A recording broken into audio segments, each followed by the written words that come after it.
Good afternoon, Bronx Arts Middle. It's Mr. Naruski, and this video will help you with your social studies work for Friday, April 24th.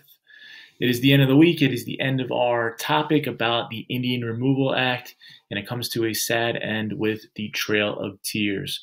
Each and every one of you will have your own assignment, but there are 2 tasks to complete for the Trail of Tears, and let's take a look at what you are doing. When you open up your own copy, you're allowed to edit, you're allowed to make additions to this. This is your own copy, so please use it wisely and respond to it. It's for Friday, April 24th, and it's due at 4 p.m.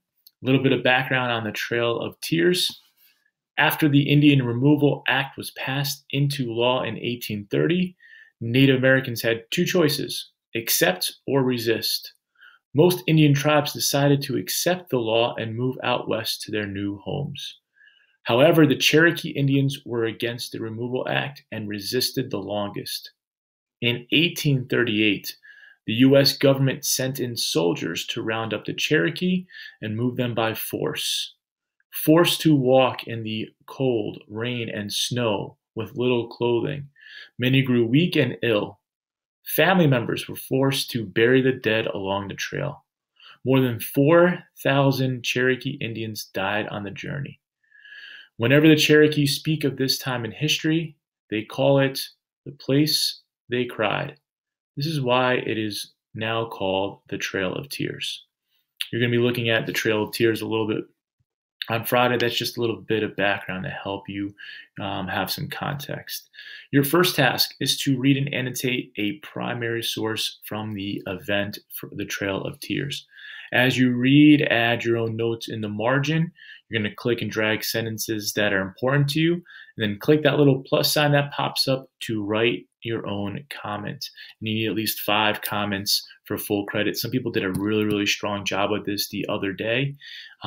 If there's some thoughts on how to improve this, you can, but you can make your notes and comments in the margins on anything that stands out to you. And this comes from an actual Native American, a Cherokee young boy at the age of 9. This is Samuel's account of what happened.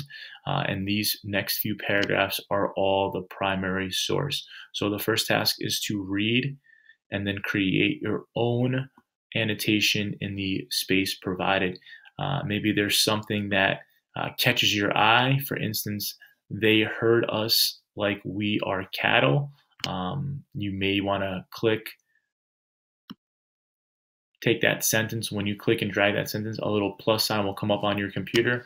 You're adding a comment, and that's the notes in the margins. You need 5 of those suggestions. Maybe you're making a connection to how you're feeling. What are some things that are going on in your mind? What are some questions you have? What are some connections you have? You guys have been doing a really strong job with annotation. Make sure you take your time with task number 1. After task number 1, if you scroll down, you will see task number 2, kind of similar to what we did on Tuesday with the word removal. We're just using an acronym mnemonic today that's a little bit longer, and it's the Trail of Tears. So there's a few more letters you're going to have to identify, and I'm going to really challenge you with this one today. Using the information from your reading, explain what it was like on the Trail of Tears for Cherokee Indians. Each sentence should start with the same letter from the left-hand column. So this is the left-hand column. Every sentence should start with the letter that you see there. So the first sentence should have something that starts with the letter T. The second sentence should have something with the letter R.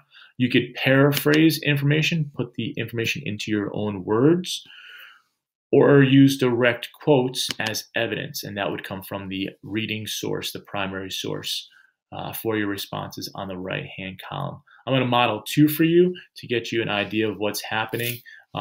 After I read this, one of my takeaways on what life was like on the Trail of Tears, the T might mean something like taken from homes by gunpoint. That might be a statement that I paraphrase based on the topic. We're going to use more than just 1 or 2 words. We're going to try to write an entire point along the lines there. So my T is done. My next sentence has to start with something with an R. So I might kind of paraphrase what I've read in that R for remembering a painful past.